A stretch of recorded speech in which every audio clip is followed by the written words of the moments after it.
បាទអូននេះវាញៀនមែនតើណាបាទមើលវាជីកាន់ស្នាញ់វាកាន់ហើយត្រចោះបងមកដល់អូន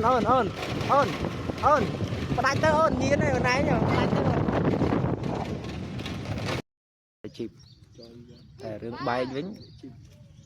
បែកលេងត្រាំស្ទើចេញចាញ់ទៅពងនេះមួយទៀតអើយតាមនឹងពងរោ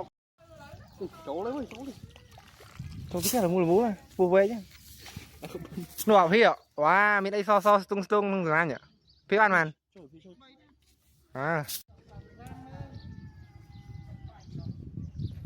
បាទនេះគឺជាប្រឡាយទឹកស្អុយ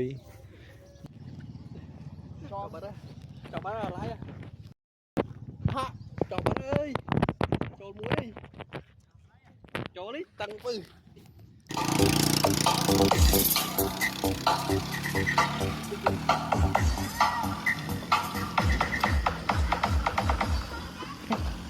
កម្មវិធីគេហ្នឹងហេហ្នឹងកម្មវិធីគេកម្មវិធីបើទេបរិគេលុយគេលុយគីតម្លាក់ក្របបាយ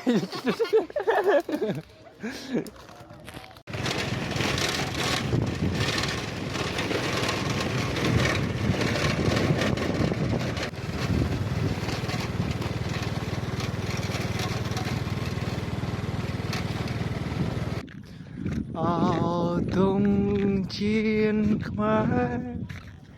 ស្នេហាពងសាដានេះគឺជាភ្នំសំពៅ Mountain ភ្នំសំពៅ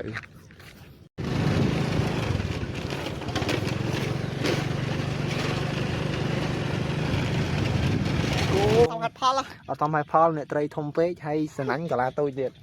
ម្នាក់អង្គុយឆ្ងល់ហើយអើយអាហាចេញមកបកស្រាយវិខេវីដេអូនេះ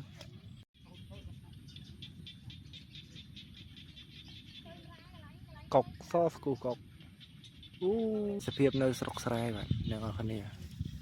ហើយខ្ញុំក៏មានចម្រៀងមួយបទផ្ញើឲ្យបានស៊ីជាមួយនឹងទេសភាពនៅស្រុកស្រែពេលដែលអូនលាបងឡើងចិនដាយន្តហោះអារម្មណ៍បង